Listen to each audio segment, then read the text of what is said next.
Copérnico.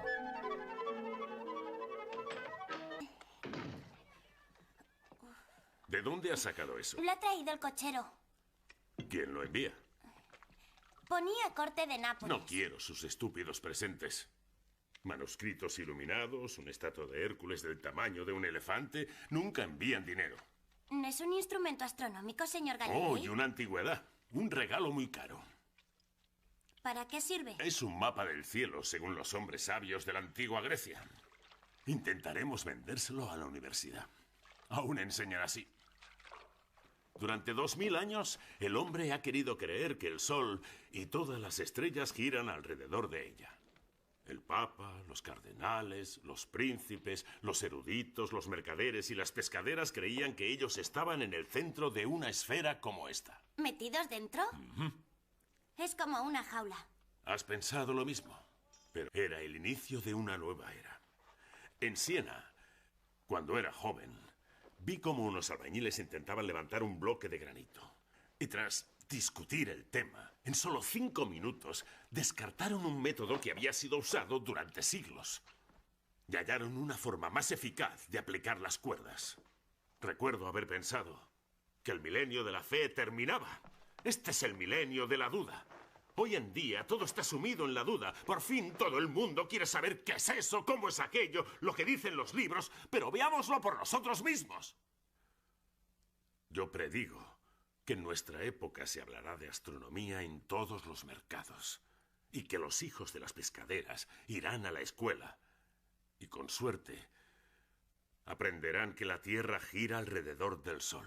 Y que el Papa, los cardenales, los príncipes, los eruditos, los mercaderes y las pescaderas y sus madres giran con ella.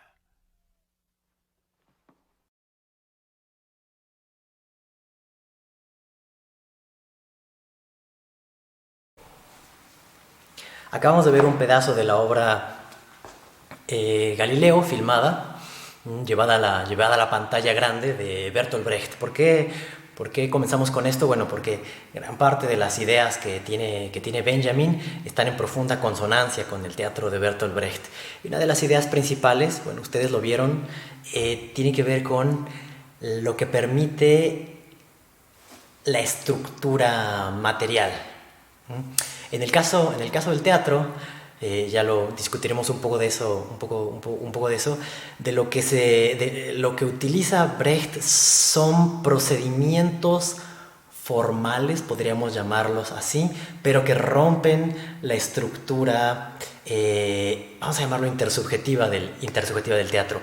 Y en este ejemplo del cine, lo que vieron es que el actor está hablando con otro actor y de repente voltea la cámara. Eso quiere decir que este gesto de estar volteando hacia otro lado, lo que rompe es la interioridad del cine o la interioridad de la escena. Eso quiere decir que cuando el actor voltea hacia el público, o en el caso del cine, cuando el actor voltea hacia la cámara, lo que está diciendo es: miren, yo soy un actor, yo estoy actuando. Entonces, por lo tanto, se rompe el mecanismo de identificación. A ver, vamos por partes. Si algo tiene en mente Bertolt Brecht, y ya llegaremos eventualmente a Walter Benjamin, lo que tiene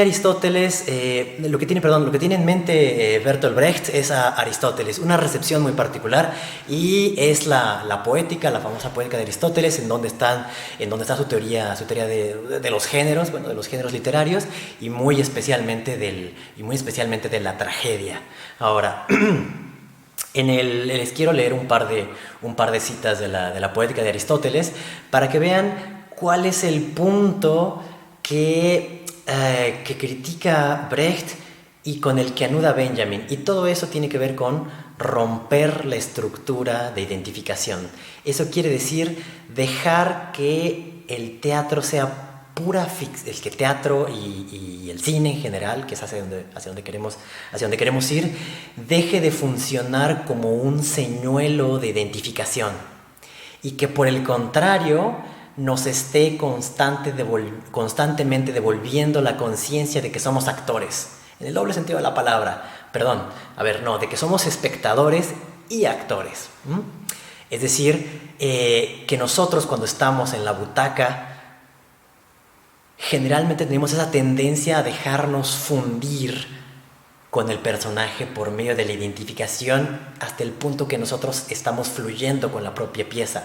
Y lo que pide Brecht en ese momento es cortar absolutamente con eso. Y ahí les van las dos, son un par de citas de la Poética de Aristóteles, en la traducción esta de García Yebra. Dice: siéndonos pues natural el imitar, así como la armonía y el ritmo, pues es evidente que los metros son partes de los ritmos. Desde el principio, los mejor dotados para estas cosas, avanzando poco a poco, engendraron la poesía partiendo de las improvisaciones.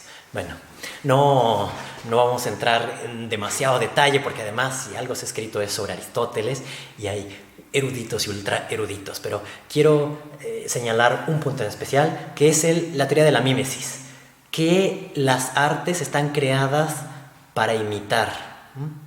Ahora, no es la fidelidad de la imitación lo que hace una buena pieza, ¿eh?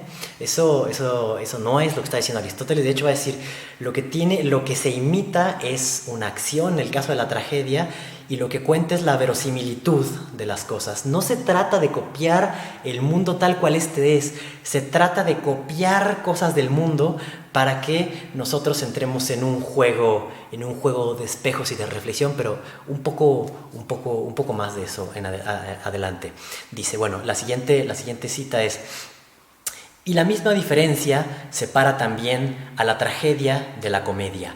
Esta, en efecto, tiende a imitar a los peores y aquella a los mejores, o tiende a imitar los peores y aquella mejores, que como son los hombres reales. Eso quiere decir que, para que vean, no se trata de la imitación, no tiene que ver con la fidelidad, sino tiene que ver con la referencia a algo, a una figura que después será magnificada. En el caso de la comedia, dice Aristóteles, los hombres son pintados, los hombres imitados, que podríamos decir de cierta manera presentados, son presentados de manera exagerada, pero respecto a lo peor.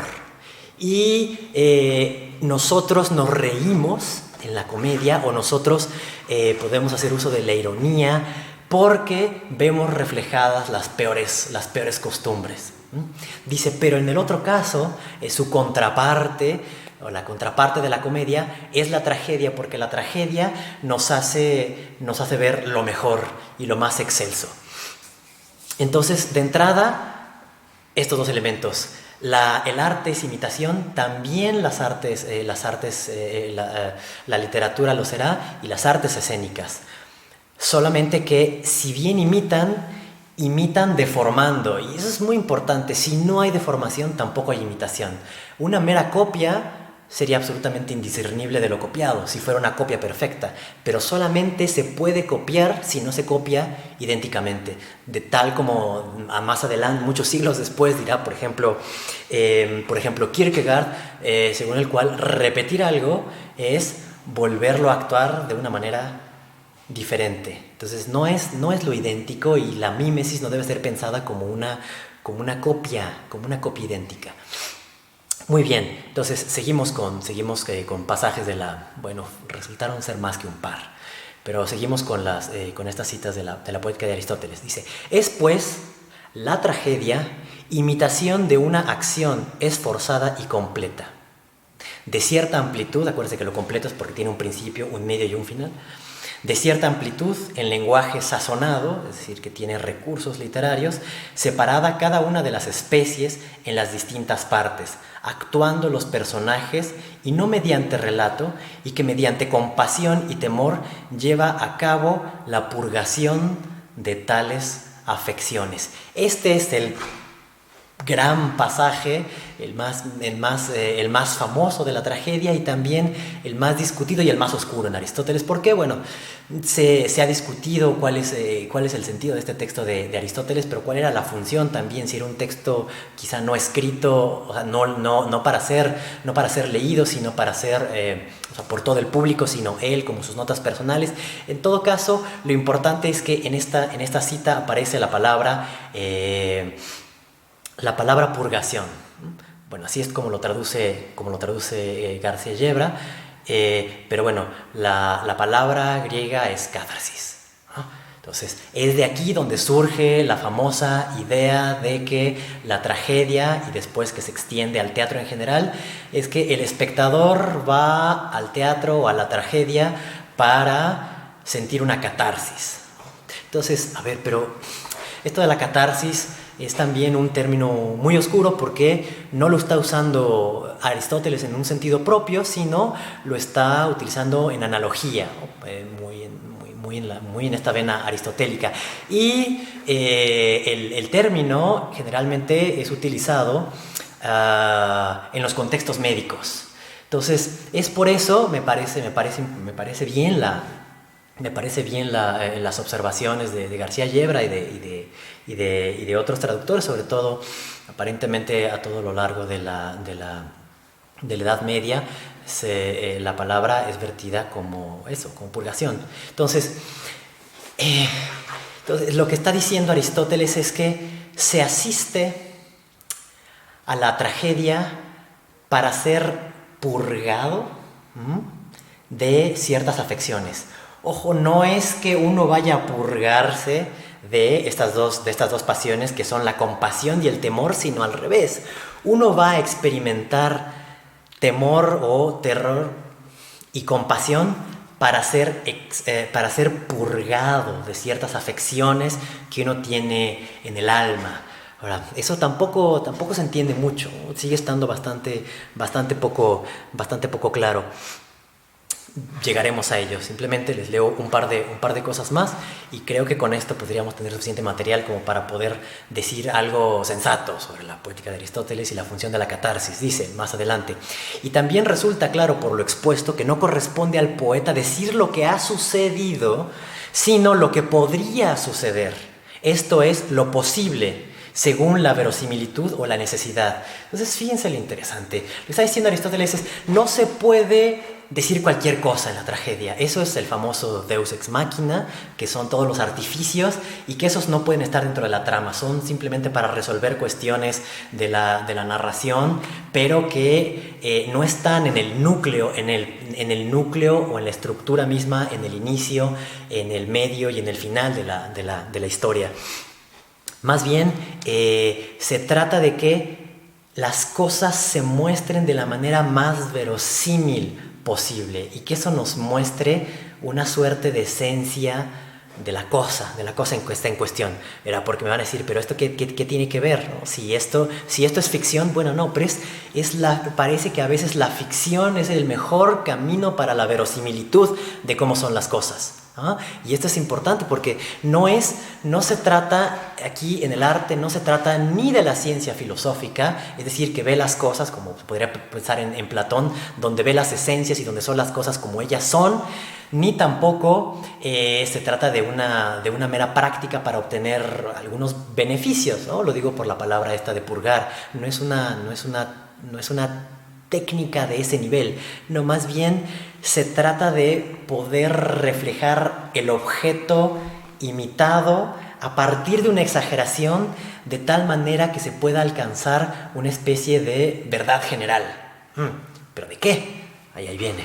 Dice la siguiente cita: el historiador y el poeta no se diferencian por decir las cosas en verso o en prosa, pues sería posible versificar las obras de Heródoto y no serían menos historia en verso que en prosa. La diferencia está en que uno dice lo que ha sucedido y el otro lo que podría suceder. Dice, pero, y esta es la siguiente cuestión que dice Aristóteles, por eso el poeta se encuentra más cerca del filósofo de lo que está el historiador. ¿Por qué? Porque el historiador trabaja con hechos y los hechos son siempre singulares. En cambio, el poeta trabaja con lo universal y por eso el filósofo, la filósofa tiene más oídos para el poeta que para el historiador. Entonces, fíjense bien. Número 1, quedamos en que el arte es una imitación, pero no es una imitación en el sentido de copia, es imitar algo, es decir, más como referirse a algo, pero exagerándolo. ¿Para qué? Para que sea más evidente. Ahora, en el caso de la tragedia, lo que se representa son no los mejores hombres, sino lo mejor de la humanidad.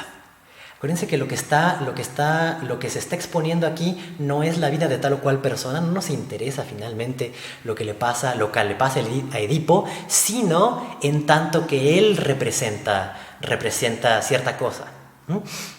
Entonces dice Aristóteles en la Poética, una parte fundamental de la tragedia es que en algún momento el personaje llega a saber.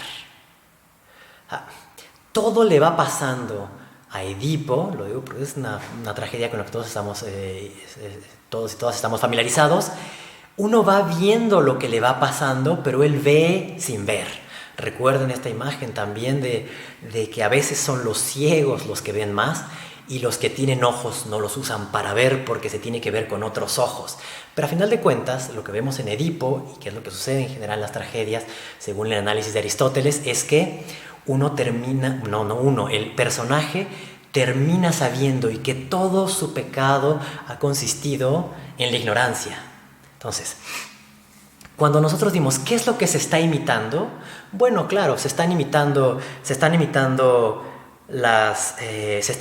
a la humanidad, la acción humana en general, pero muy particularmente Aristóteles parece estarnos diciendo que en tanto que el personaje tiene un acto de reconocimiento o de conocimiento y nosotros nos purgamos de ciertas afecciones por medio del teatro, parece que sí hay un elemento fuertemente cognitivo.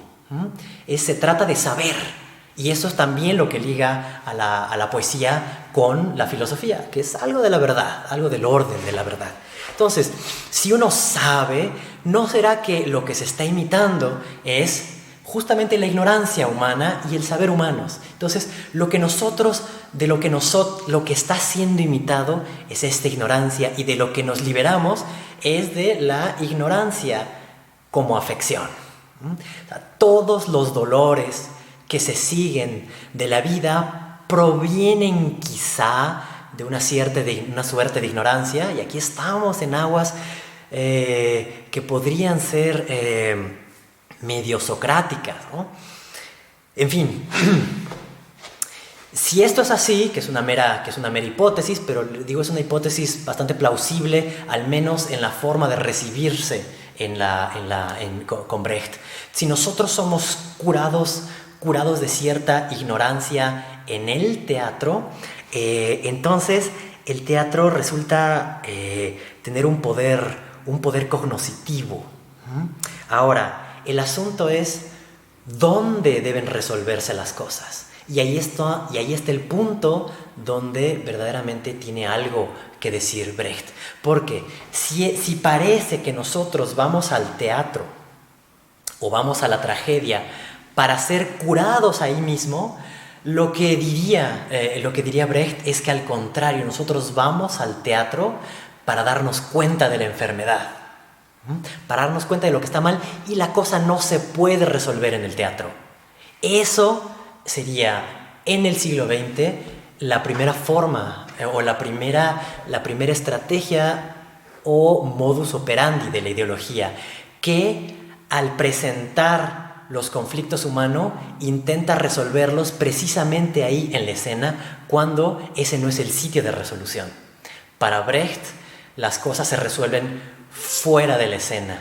Y también cuando se presentan los problemas, no se presentan en la escena como escena, sino en la escena que se comenta a sí misma como escena, y se dice: yo no soy la realidad, sino yo soy una representación de la realidad y de lo que está pasando. Pero ahora entraremos a eso.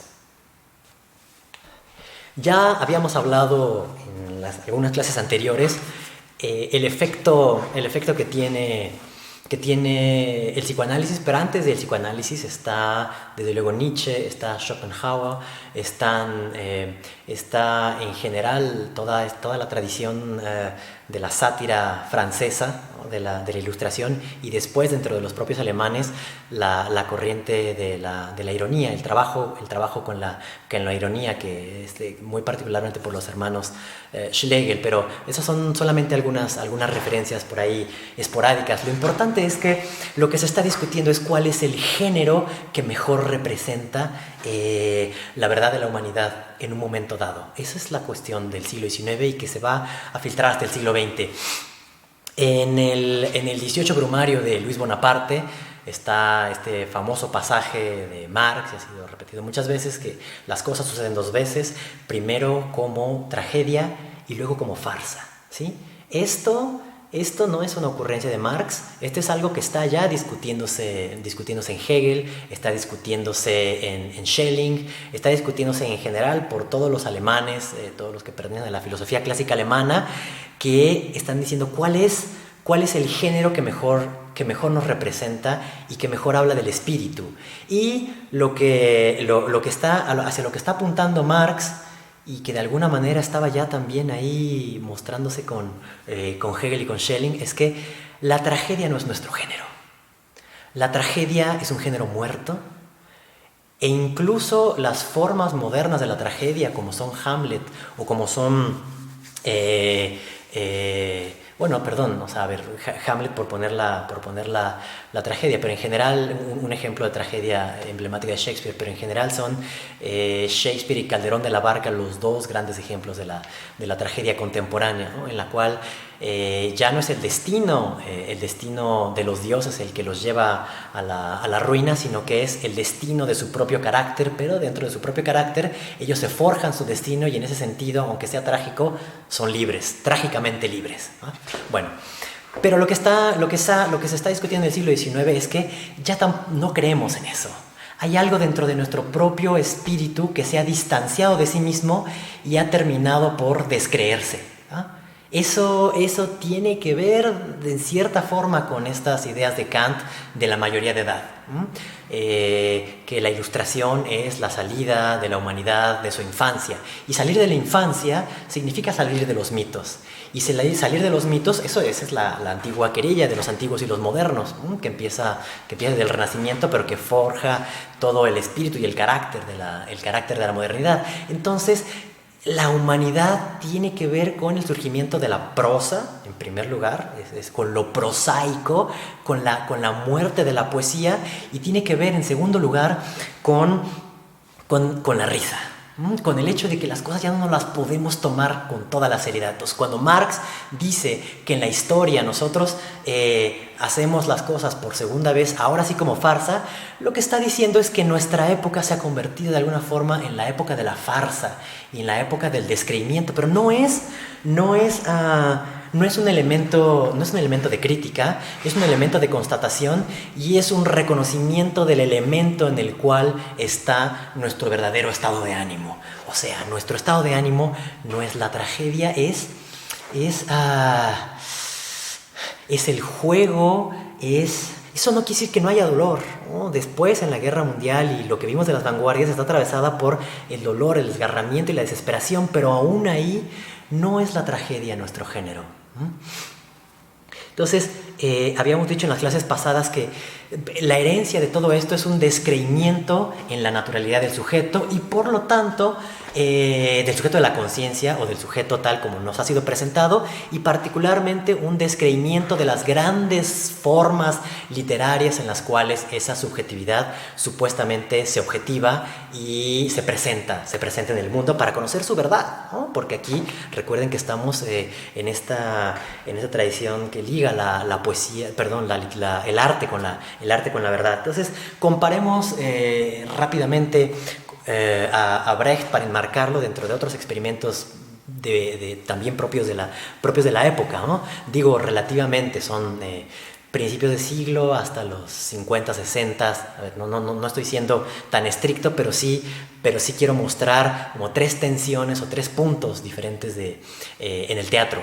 El primero de ellos, desde luego, es Stanislavski, ¿no? Como ustedes habrán escuchado, Stanislavski es un actor ruso que se vuelve muy famoso por desarrollar su método, pero sin decir demasiado, ni tampoco nada inteligente ni interesante sobre su método, simplemente diremos que estaba el descreimiento de la actuación y del apego al guión, lo conmina o lo impulsa a desarrollar un método centrado en el actor, de tal manera que sin romper el guión y sin romper el script y su propia verosimilitud, ese sea capaz de penetrar en el personaje con toda su vida.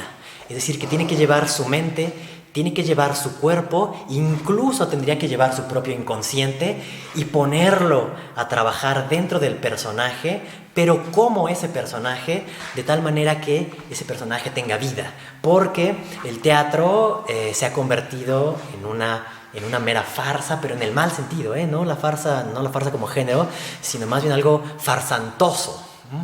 Entonces, la manera de volver a introyectarle al teatro la vida es por medio de ese personaje señalado, que es el actor, y el actor lo que tiene que hacer es meterse en el personaje hasta tal punto de que él sueñe como el personaje, piense como el personaje, sienta como el personaje, y eso exige un trabajo de preparación en el cual uno se deja poseer en su cuerpo, en su mente y en su inconsciente por la figura del actor. Entonces, finalmente de lo que se trata es el arte de experimentar, no es el arte de representar, sino es el arte de yo experimentar, porque si yo experimento, si la experiencia, que es el gran término que está aquí, recuerden el término alemán de Erfahrung, lo que se ha perdido en el siglo XX es la capacidad de experiencia. Entonces, y en el siglo XIX ya se empieza a decir, entonces la forma de volver a reintroducir lo auténtico, la autenticidad de la experiencia, tiene que ver con poder insuflar al personaje la capacidad de experiencia, y entonces será como si ese personaje estuviera realmente vivo porque está reaccionando en ese mundo de la escena. Dice, persuadir a sus sentimientos, voluntad e inteligencia para volverse parte de él. Solamente de ahí viene el poder creativo, dice Stanislavski. Es así que entonces el actor se convierte ahora sí en un verdadero poder de atracción, en un imán que desencadena esta actividad creativa. El actor finalmente entiende y siente su papel, pero eso no piensen que es simplemente así como en su corazoncito tener el personaje. No, se trata de que es como si ese actor estuviera teniendo la experiencia, estuviera realizando dentro de la propia escena la experiencia. Entonces ya lo contrastaremos con Brecht. El otro punto de tensión que quería yo presentarles es el teatro de Artaud, ¿no? El famoso teatro de la crueldad. Y para eso, bueno, seguramente muchos de ustedes ya habrán escuchado un pequeño fragmento, una cita muy famosa por Deleuze y Guattari, que dice: el cuerpo es el cuerpo. Está solo y no necesita de órganos. El cuerpo no es jamás un organismo. Los organismos son los enemigos del cuerpo. Y bueno, para entender un poco esto, os voy a leer otra cita, que es directa, que es de El teatro y la ciencia, para que entiendan dónde está la transformación. Si en el caso de Stanislavski se trata de reactivar la experiencia a partir de una inmediatez, en el caso, fíjense, la palabra es inmediatez, porque eso es experiencia, inmediatez. En el caso de Artaud se tratará del cuerpo, porque todas las revoluciones y las ideas están putrefactas, ¿no? Tiene varias referencias o varias conexiones entre el teatro y la peste, y resulta que uno no es capaz de transformarse espiritualmente si no realiza la revolución desde la propia corporalidad, y eso exige muchas veces atravesar el momento de la descomposición del propio cuerpo. Dice por ahí que en el Teatro de la Peste que las pestes europeas eran como una suerte de manifestaciones corporales de enfermedades espirituales. O si lo quisiéramos poner así muy en lenguaje psicoanalítico, pero psicoanalítico común y corriente, ¿no? Sin discutir muy precisamente las nociones ni de Freud, ni de Lacan, ni de nadie más. Podríamos decir que en el caso de Artaud, la peste se vuelve como una especie de somatización. Y todo el teatro de Artaud será eso, será la somatización, pero en el sentido radical del término. Llevar al cuerpo, no como una desviación, sino llevar al cuerpo y ahora sí responder desde el cuerpo a los estados de putrefacción del alma. Entonces les leo la cita, dice, del teatro y la ciencia. El verdadero teatro siempre me pareció el ejercicio de un acto peligroso y terrible en donde se eliminan tanto la idea de teatro y del espectáculo, como la de toda ciencia, toda religión y todo arte. El acto del que hablo está dirigido a la transformación orgánica y física verdadera del cuerpo humano, literal. ¿Por qué? Porque el teatro no es una escena en donde se desarrolla virtual y simbólicamente un mito, sino ese crisol de fuego y carne verdadera en donde anatómicamente, por aplastamiento de huesos, de miembros y de sílabos, se rehacen los cuerpos y se presenta físicamente y al natural el acto mítico de hacer un cuerpo. En otras palabras, la verdadera revolución acontece ahí mismo, acontece en la escena, y no acontece por medio de un argumento, no acontece por medio de la trama, no acontece por elementos que podríamos llamar conceptuales, acontece por la propia relación del actor con el cuerpo y lo que transmite ese cuerpo a los espectadores, y entonces todos estaríamos asistiendo a una especie como de aquelarre o de transformación corporal de nuestros cuerpos, más allá de sus órganos enfermos y más allá de la distribución anatómica de dichos cuerpos. Entonces dice, y no habrá revolución política o moral posible mientras el hombre permanezca magnéticamente atado en sus reacciones orgánicas y nerviosas más elementales y simples por la sórdida influencia de todos los centros dudosos de iniciados que cómodamente, instalados en los refugios de su psiquismo, se ríen lo mismo de las revoluciones que de las guerras, seguros de que el orden anatómico sobre el cual se basa tanto la existencia como la duración de la sociedad actual no podría ya ser cambiado. Pero en la respiración humana, hay en la respiración humana saltos y rompimientos de tono y de un grito a otro transferencias bruscas con las que las aperturas y los impulsos del cuerpo total de las cosas pueden ser repentinamente evocados y pueden sostener o licuar un cuerpo como un árbol que se apoyaría sobre la montaña de su bosque. Es magnífico, ¿no? Pero fíjense que Brecht también va a dar su versión de la revolución. Son 3 versiones de la revolución. Uno es la recuperación de la experiencia en Stanislavski por medio de la reconstitución de su esencia en la escena. La otra es la revolución corporal, que también es una forma inmediata de una experiencia, pero de una experiencia originaria, no una experiencia originaria de constitución del cuerpo. Desde luego que es una reconstitución, pero finalmente el cuerpo está naciendo ahí mismo, sobre la escena. Y en el caso de Brecht también es la revolución. Pero lo que dirá Brecht es que la revolución no acontece en la escena. Hay dentro de las obras de Brecht una muy famosa, no sé si la más famosa, junto con la ópera de los 3 centavos, que es la de Madre Coraje. Y hay una frasecita muy pequeña, muy conocida también, que aparece, le sale en su celular, así, en la aplicación de citas, o sea, de citaciones, no de sus citas de Tinder. Aunque la podrían usar en Tinder. Dice, porque no me fío de él, somos amigos. Es una frase magnífica porque eso es lo que puede hacer uno y lo que debería hacer uno con el teatro, en la versión de Brecht, para tener una relación de amistad, no fiarse del teatro. Y la posición de Brecht era constante y permanentemente no fiarse. ¿Por qué? Si ustedes traen a su mente las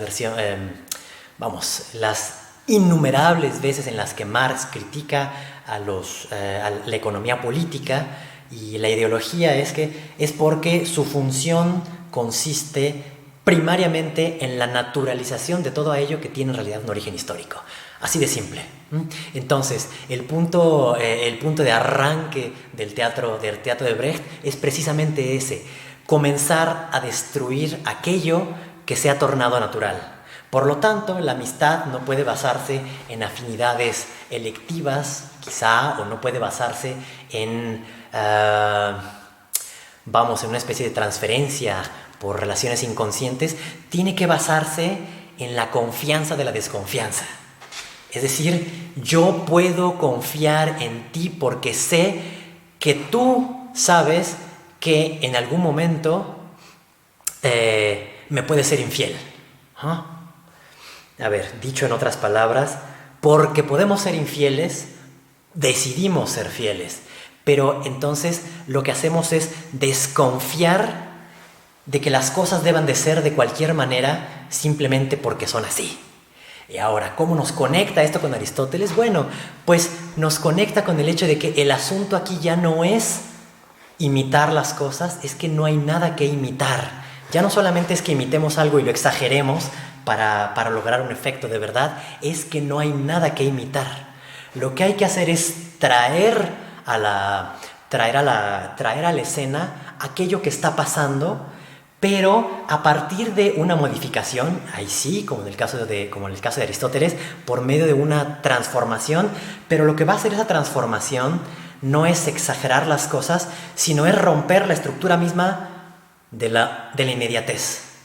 Es decir, constantemente estamos pasando de una inmediatez a otra. Es decir, cuando nosotros hablamos, por ejemplo, de la multitud de identidades que tenemos, de que somos padres por un lado, de que somos maestros por el otro, de que somos ciudadanos aquí, y se dice que este hecho de tener múltiples identidades, no sé, nos coloca sería como la base del culturalismo y por lo tanto de la apertura mental. Y lo que diría Brecht dice, no, absolutamente no. Lo que estamos pasando es de un mal sueño a otro, de un sueño malo a otro peor. Y la multitud de identidades no es más que ir jugando el juego de las identificaciones, y en eso no se gana ninguna conciencia crítica. Y lo que quiere Brecht, desde luego, es conciencia crítica. ¿Con qué? Con un sistema social. ¿Cuál sistema social? El capitalismo. ¿Por qué? Porque el capitalismo no es solamente un sistema de explotación, sino que eventualmente conduce al fascismo. Y eso es una tesis que también comparte Walter Benjamin.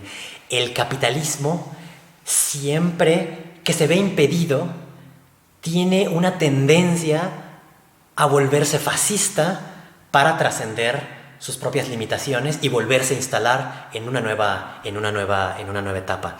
Dice en una de sus citas, también les digo unas de esas citas de cajón: entonces, ¿de qué sirve decir la verdad sobre el fascismo que se condena si no se dice nada contra el capitalismo que lo origina? Una verdad de este género no reporta ninguna utilidad práctica. Entonces, el teatro debe ser fundamentalmente práctico. Debe servir a la revolución, pero no debe ser su esclavo, ¿no? Eso es muy distinto. Que sea o que esté al servicio de la revolución no quiere decir que sea su esclavo, pero también quiere decir que el teatro no es autosuficiente. Y ahí está el verdadero punto de ruptura, y esto es exactamente lo que va a decir Benjamin. El cine no es un teatro... el cine no es autosuficiente y no tiene tampoco derecho a la autosuficiencia si funciona en un sistema, o si está embebido en un sistema como el capitalista, en el cual termina por utilizarse como un medio de identificación y como un medio de manipulación de masas. Entonces, la idea de Benjamin y la idea de Brecht no es entonces hacer lo contrario, es decir, poner ahora el arte al servicio de la revolución en un sentido ideológico, porque entonces ahí no se ganaría absolutamente nada. No se trata de cambiar de bandos, ni tampoco de saber hacia dónde se dirigen las armas. Lo que se trata es de tomar conciencia y de posicionarse frente a un evento fundamental, que es el de la alienación. La alienación es un término que aparece de una manera muy precisa y que nutre a todos los filósofos y filósofas posteriores, y es, desde luego, el idealismo alemán y más particularmente Hegel, ¿no? Todos ellos, Fichte, Schelling, Kant, Hegel, todos ellos van a hablar de una lucha que hay entre el yo por un lado y el no yo por el otro, en una parte subjetiva y en una parte objetiva. Pero en esas interpretaciones, lo que sucede es que el sujeto, en cuanto está puesto en el objeto, pero no se reconoce en ese objeto, o en tanto las obras humanas han tomado autonomía y se han vuelto contra la propia humanidad, y entonces la humanidad los experimenta como efectos del destino, de ahí lo trágico, como efectos del destino y cómo él es llevado, no se da cuenta en qué medida ese mismo ser humano ha sido el creador, no consciente, desde luego, sino cómplice de todo eso. Entonces, puesto que no puede confiar directamente en su conciencia, porque esa conciencia es una conciencia mentirosa, entonces deberá utilizar un procedimiento científico, es lo que diría Hegel, y ese procedimiento científico tiene como primer y principal elemento el distanciamiento. ¿Pero cómo? O sea, si lo que estamos diciendo es que el primer momento es el de la enajenación. ¿Cómo se dice enajenación? Es Entäußerung en alemán. Entäußer, de außerhalb o de außen, afuera, estar puesto afuera. Eso quiere decir que todo el mundo que me rodea, aunque yo participe en su creación o en su sostenimiento o en su producción o en su reproducción, no soy consciente de mi papel de cómplice de todo eso. Entonces, yo en ese momento estoy extrañado o puesto fuera de mí, ¿no? Entäußert, o también se dice Entfremdung, ¿no? Fremd es extraño, extranjero también. Entonces, Entfremdung es el volverse extraño a sí mismo. Ahora, frente a eso, podríamos decir, bueno, si lo que tenemos son cosas extrañas, habría que reapropiarnos de eso. No, porque lo primero que dice Hegel es, para poder yo tener una relación de apropiación, lo que tengo es que separarme de mi propia alienación.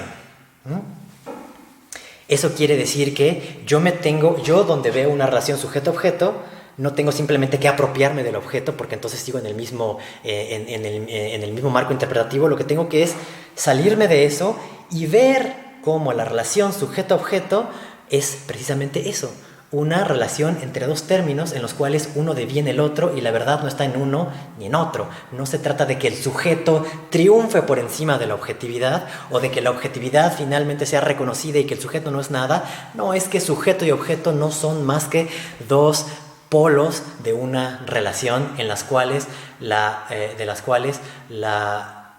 experiencia no está en ningún lado, sino en el tránsito constante de uno a otro. Entonces, si esto es así, el primer elemento será contraponer una separación a un extrañamiento. Bueno, eso es lo que está haciendo precisamente Bertolt Brecht. Para él no se trata, con Aristóteles, de ser curado en la escena. Tampoco se trata, como en el caso de Stanislavski, de reactivar la totalidad de la experiencia sobre la escena, ni tampoco se trata, como en Artaud, de realizar la revolución a partir de las fuerzas orgánicas en el teatro. Lo que dice y lo que intenta hacer con toda claridad Brecht es romper la identificación. Pero romper la identificación que está basada en el extrañamiento. Entonces, el extrañamiento o la enajenación, como también se dice, la enajenación no se rompe por una apropiación, sino la enajenación se rompe separándose de la enajenación. Entonces, este término alemán de Entfremdung es contrastado con un procedimiento técnico en Brecht que se llama Verfremdung. Y entonces, siempre nos faltan así las palabras, ¿no?, cuando uno traduce de repente, pero podríamos decir que, reorganizando las palabras, una es, por usar una interpretación lacaniana, una es extrañamiento y la otra es separación. Separarse del extrañamiento en vez de resolver el extrañamiento. No es reunificar las cosas, no es traerlas a una linda reconciliación, la Versöhnung, sino más bien es aprender a relacionarse con lo extraño y tratarlo de otra forma. ¿Sí? Y eso permite también lidiar con el extrañamiento en general de la vida y de la experiencia y de la existencia, y el extrañamiento, sí, político, económico, social del capitalismo, y tomar literalmente armas en el asunto. Entonces, para ejemplificar esto, simplemente en esto que se llama el teatro épico, ¿no? El teatro épico de Brecht, que tiene varios periodos, pero simplemente les quiero leer un pedazo de cómo termina una de sus obras, para que vean qué tipo de operaciones son las que está realizando. En esta que se llama ¿cómo? Ein guter Mensch, algo así como un buen hombre. Aquí lo debo de tener. Es que no recuerdo si Ein guter Mensch. Bueno, es Ein guter Mensch aus Sichuan o algo así, ¿no? Lo han traducido como la buena persona de Sichuan. Entonces, esta obra tiene un epílogo muy un poco como las moralejas, muy en este sentido, porque para Brecht también el teatro debe ser, debe enseñar, debe educar, pero no se trata de transmitir ideas, valores, esas cosas, sino se trata de verdaderamente enseñar, y solamente se enseña por medio de la confrontación. Entonces, dice, es la forma en la que termina en una de las versiones, porque lo reescribió varias veces. Imaginen pues que después de la obra se voltea uno de los actores al público y les dice: ilustre público, no nos enfademos, que no es bueno el final. Parecía la leyenda dorada, pero el final es amargo y sin pegada. Nos ha decepcionado y disgustado a nosotros también. Nada ha arreglado. Ilustre público, busca tú un final. Uno cabal, alguno habrá. Muy bien, llegamos a la última parte, que es la de Walter Benjamin. Todo esto que hemos estado preparando sobre el actor y las diferentes aproximaciones del teatro está apuntando a una tensión de la escena en general. Dice Benjamin, lo vimos ya en alguno de los pasajes anteriores, pero dice: la situación del actor en el caso del cine es la más alienante de todas. Piensen por un momento en una pantalla azul. Piensen en la forma en la que se han filmado las grandes películas estas de ciencia ficción, épicas, como del estilo de El Señor de los Anillos. El actor no solamente no está en una escena con un público, sino además ni siquiera está con actores y ni siquiera está en un set que le recuerde algo de la realidad de su escena. Está él con un traje incómodo, lleno de dispositivos tecnológicos, enfrente de una pantalla azul o verde, en la cual tiene que hacer un esfuerzo por imaginarse y ser conducido. Ahí no hay ninguna técnica de Stanislavski que funcione, tampoco hay ninguna técnica, no está en manos del autor, del actor.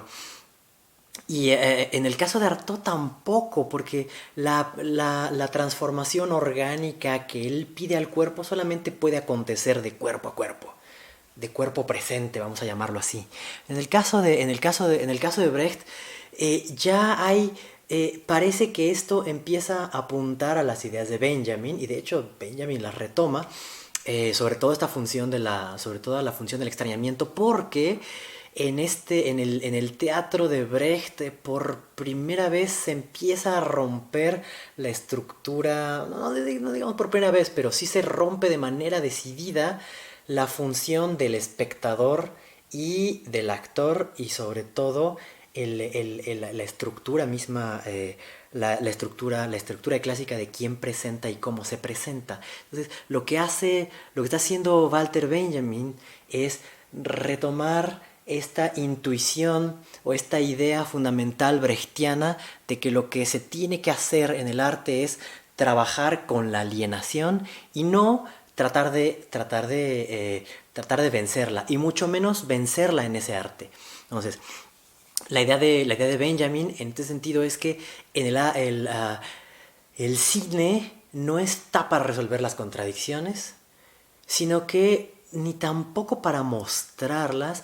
El cine es un producto histórico que lleva a su último término, a partir de las condiciones técnicas y de producción, la idea misma de arte. No es entonces que debamos preguntarnos si el cine es un arte, es el séptimo arte o qué, sino lo que debemos preguntarnos es qué le pasa al arte con el cine. Y en ese sentido, la perspectiva que yo les he estado intentando transmitir respecto de la estética no es preguntarse por lo bello, no es preguntarse por las formas o preguntarse por los géneros de manera directa, sino es preguntarse por la transformación histórica. Es decir, nuestra pregunta no es qué es lo bello, sino qué le pasa a lo bello. Nuestra pregunta no es cuál es, sí, ¿no? Incondicional, sí hay una relación entre la verdad, entre el arte y la verdad, sino qué le pasa a la relación que se le había asignado al arte con respecto a la verdad en el momento en el que aparece el cine. Y todo ese tipo de cosas, todo ese tipo de análisis son análisis histórico-materialistas que vienen de la vena de Marx, pero también vienen de la vena del idealismo alemán, muy particularmente de Hegel, y los adopta Walter Benjamin. Entonces, el cine es de todas las artes la más extrañada, o la más, bueno, para usar el lenguaje que habíamos acordado, es la más alienada. Porque, número uno, porque para empezar hay tantas personas involucradas, hay un libreto o hay un guión, luego hay alguien que hace que diseña las escenas y que hace el storyboard. Luego hay un montón de personas técnicas especializadas en sonido, en iluminación, en fotografía. Luego están los actores y luego está, ahora sí, el director. Entonces, de entrada, es un arte colectivo. Por más que el que se lleve las palmas y se lleve el mérito sea el director, la verdad es que la cantidad de personas involucradas ahí exceden con mucho la producción personal, ¿no? Y esta forma colegiada de trabajar excede con mucho incluso aquellas formas de la Edad Media en las cuales los grandes pintores tenían en sus talleres aprendices y a personas que pintaban sus cuadros secciones de sus cuadros precisamente para aprender el oficio. Ese es el primer elemento. El segundo elemento de extrañamiento, bueno, es esta figura principal del actor. El actor ya no sabe lo que va a pasar, él se vuelve una parte del mecanismo y se vuelve un elemento más dentro del montaje. Entonces, ¿qué significa todo esto? Y lo dice Walter Benjamin, todas estas ideas que aparecían en las vanguardias, esta idea que aparece en Brecht sobre la alienación y sobre cómo trabajar con ella, estas ideas que hemos visto también de cómo cortar, pegar y rehacer el mundo a partir del copy-paste, cómo las máquinas nos van permitiendo penetrar la fábrica de la experiencia, todo eso finalmente cristaliza en el cine, y eso es lo que le interesa a Walter Benjamin. Walter Benjamin no está diciendo en ningún momento que el cine sea liberador por su propia naturaleza, ni tampoco está diciendo que sea un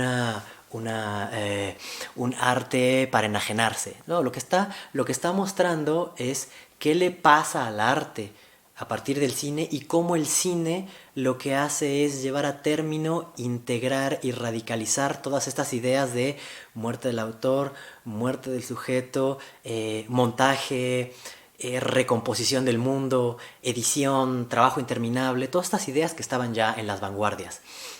Entonces, nada hay más evidente en el cine que cortar y pegar. Eso se llama la edición, y así es como se construye la obra de arte en el cine. Ya no es un recurso de ciertas obras de arte, es el modo por excelencia de producirse el arte, ¿no? La otra, la muerte, la supuesta muerte del autor. Bueno, la muerte del autor quiere decir que ya no hay una relación particular del autor con su obra que le permita un recogimiento particular, porque cuando está filmando está con un montón de personas y luego cuando está editando también está con otras personas y luego entra la comercialización. Incluso estas grandes obras tan íntimas como pueden ser obras de Tarkovsky o de Kieslowski o incluso del propio Kubrick, no deben darnos la idea de que la intimidad es, por ejemplo, la del poeta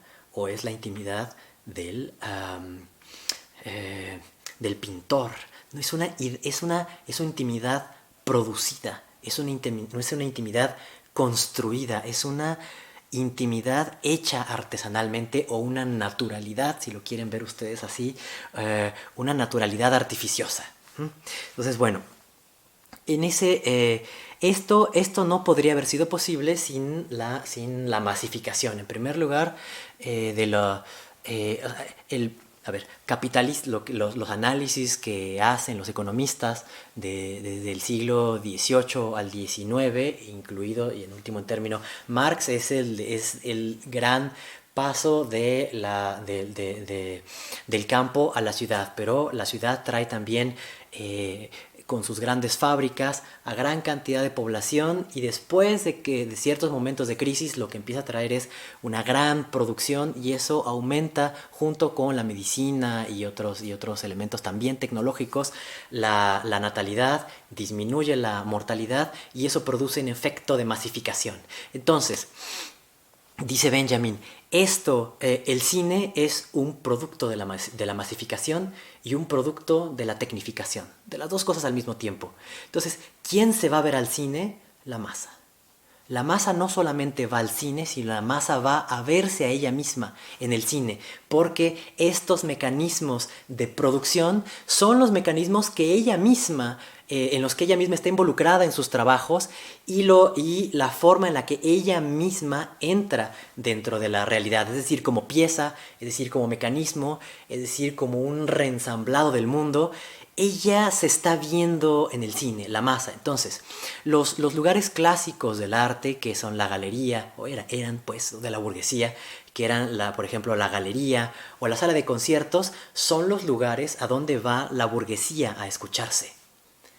Va a escuchar su espíritu, va a escuchar sus ideas también al teatro, pero resulta que en un momento en el cual llega o parece estar llegando al poder una nueva clase, o que la masa de la cual se podría haber horrorizado Ortega y Gasset, incluso el mismo Nietzsche, lo que pasa es que está llegando e es irrevocable y ella está a punto de tomar el poder, y eso es el comunismo. Desde luego que va a perderse, ¿no? Esto va a transformarse después en una derrota en sentido político, pero al menos en el caso del cine no se pierde el hecho de que es la masa con sus valores, con sus ideas, la que va al cine. Y con masa me refiero a todos nosotros.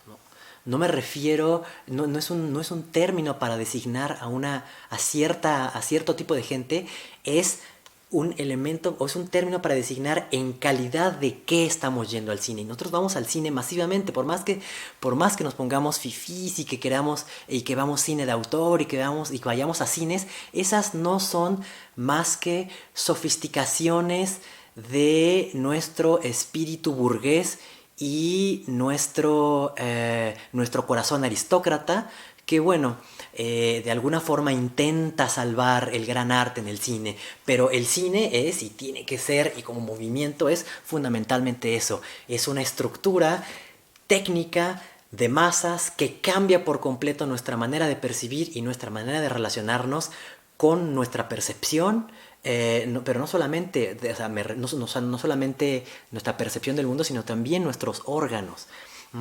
El cine también nos acostumbra a ver esa velocidad que nosotros vemos en los coches o esa velocidad que vemos en los aviones y que lo podemos apreciar de manera magnificada en el manifiesto futurista de Marinetti. Finalmente la vemos en el cine. y la vemos en el cine con ese ritmo y esa rapidez que ahora tiene. Pero, y esto es esto es a lo que está apuntando Benjamin, el cine es pura técnica. ¿Cuáles son esos elementos técnicos? Bueno, son cosas que nunca podrían haber pasado en otras artes, ni siquiera en la pintura. ¿Cuáles son? Bueno, la primera es el movimiento. Es el hecho de estar ahí en el movimiento. La única arte, el movimiento, bueno, eran la danza y la danza y la música. Y ya decía Leonardo da Vinci que eran muy menores a la pintura, por lo menos la música, porque tendía a desaparecer mientras que la pintura duraba y se volvía el arte que reflejaba todas las producciones casi conceptuales y sobre todo científicas de una época.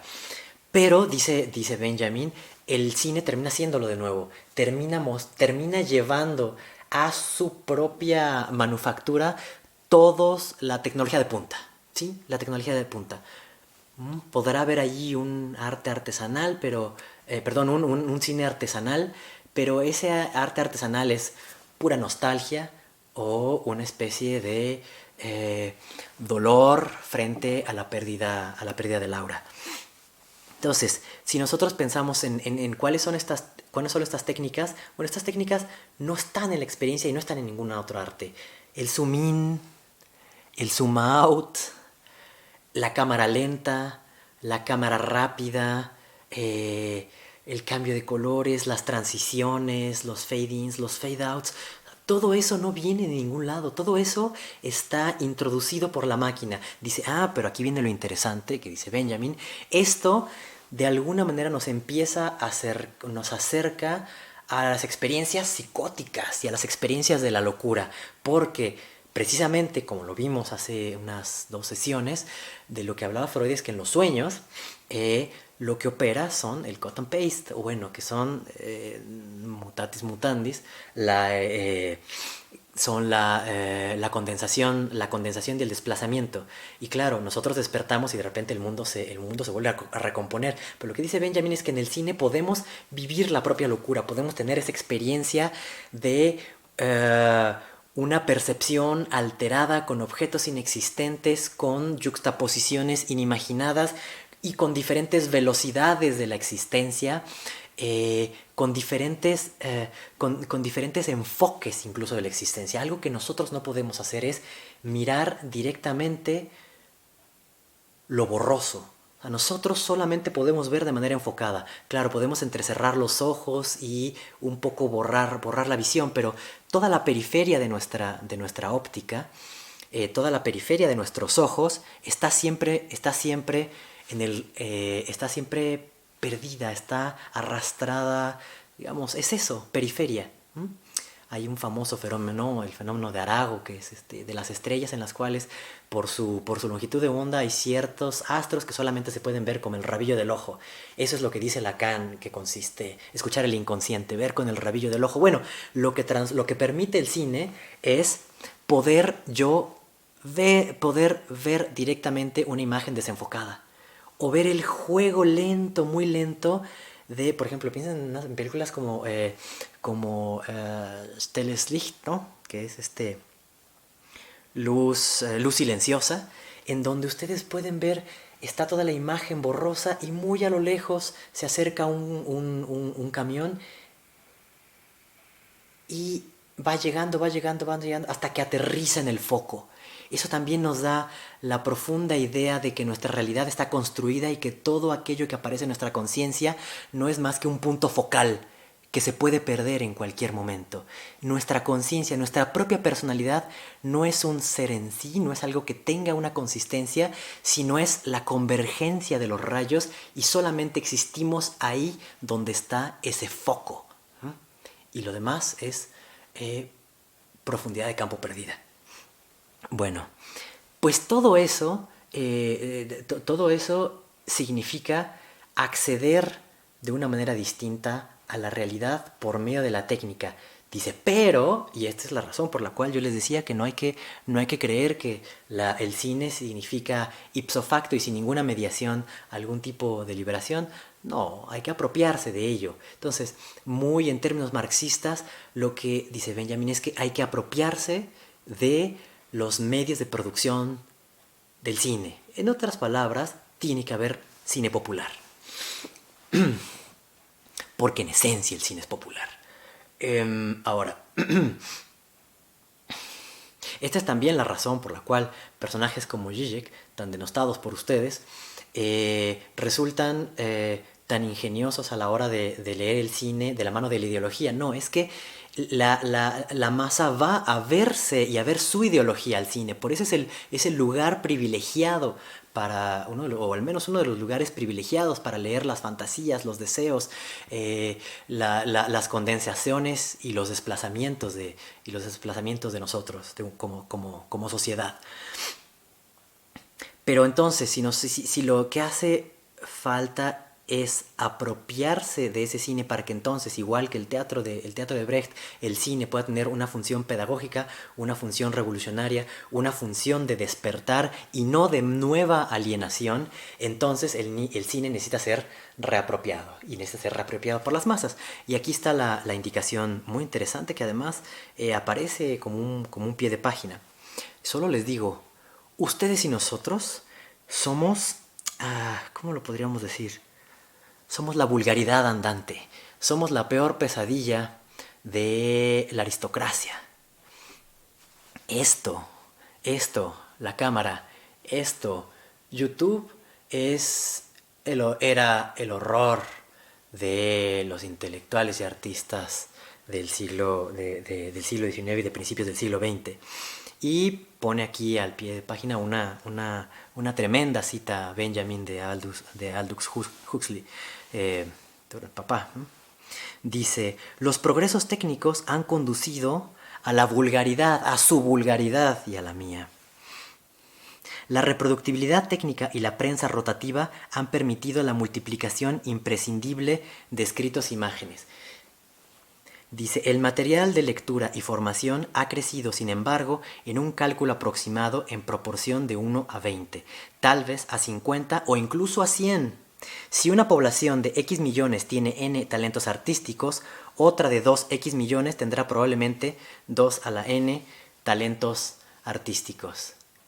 Dice, la prosperidad, el gramófono y la radio han dado vida a un público cuyo consumo de material audible está fuera de toda proporción respecto del crecimiento de la población y en esa medida del crecimiento normal de número de músicos talentosos. ¿Qué es esto? Bueno, la primera idea es que la prensa lo que hace es permitir que casi cualquiera pueda publicar casi cualquier cosa.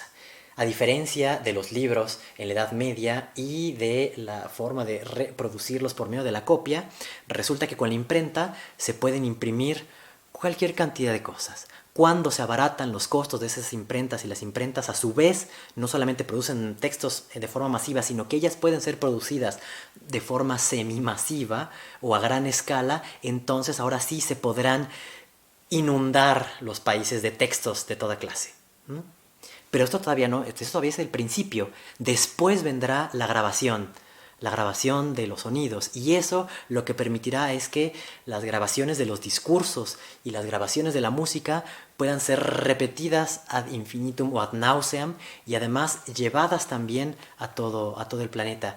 Pero eso todavía es muy poco, porque con el cine lo que sucede es que todo lo que acontece frente a nuestros ojos y nuestros oídos puede ser capturado con una óptica particular, pero puede ser capturado y ser presentado a 10, 20, 100,000, 200,000 personas, y eso es precisamente lo que hace el cine durante la guerra, durante las guerras mundiales. Se convierte en el instrumento por excelencia de la propaganda, y Benjamin sabe perfectamente bien que el cine, por su cualidad masiva, es uno de los instrumentos principales del fascismo para su extensión y para convencer, porque dice Benjamin, el arte tiene esta particularidad, y es que una vez que sale de ciertas esferas de su interpretación y de ciertos cánones, la verdad es que se presta para todo tipo de engaños. A diferencia de lo que podría haber, de lo que hace, por ejemplo, Adorno respecto a su análisis de la música, en el cual trata de leer si, por ejemplo, Schoenberg es más revolucionario que Stravinsky. La verdad es que cuando uno pierde el contexto y escucha por azares del destino una pieza u otra, cualquiera de las dos le puede parecer tan revolucionaria, tan inaudible o tan apasionante como la otra. A la música también se presta para el engaño, y el cine y la imagen se prestan también para el engaño.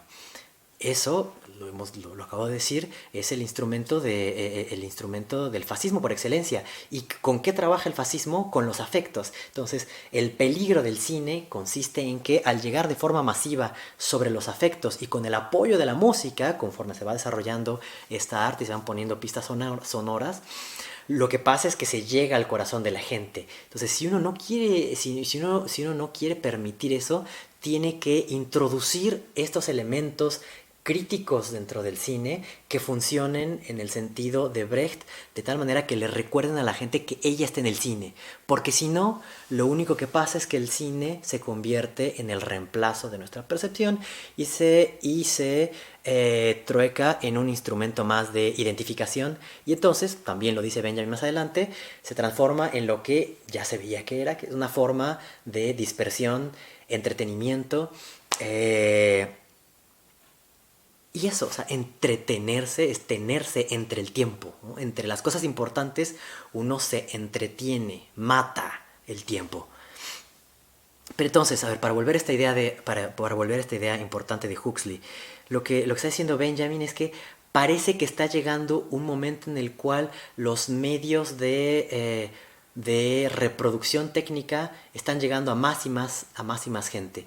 Entonces, si el cine ha llegado a las masas y es el medio en el cual ella se quiere ver, todavía está capturado por su gran costo, o todavía está por su gran costo en manos de los grandes productores capitalistas que vuelven a transformar el cine en una nueva fantasía, en un nuevo instrumento ideológico, y reconstruyen de manera artificiosa el aura alrededor de los grandes artistas y de las estrellas. Dice, por eso tiene que haber alguna forma en que todos nosotros tengamos, y ese es el nombre del capítulo, ya se me perdió qué número de capítulo, pero bueno, el derecho a ser grabado. Este es el nuevo derecho político, el derecho a ser grabado, y por lo tanto el derecho al acceso a los medios de producción y reproducción de la imagen y del sonido para poder ser grabado de tal manera que nosotros, plebeyos, podamos aparecer en la esfera pública, y el arte esté finalmente en la esfera pública. Y eso, lo quieran o no, es Internet. Ahora, claro, no es que Benjamin piense que el cine va a ser apropiado de forma definitiva y entonces ahora sí va a estar en manos de los obreros, va a estar en manos de los ilustrados, y el propio proletariado se va a ilustrar a sí mismo y va a crear conciencia de clase. No está diciendo eso.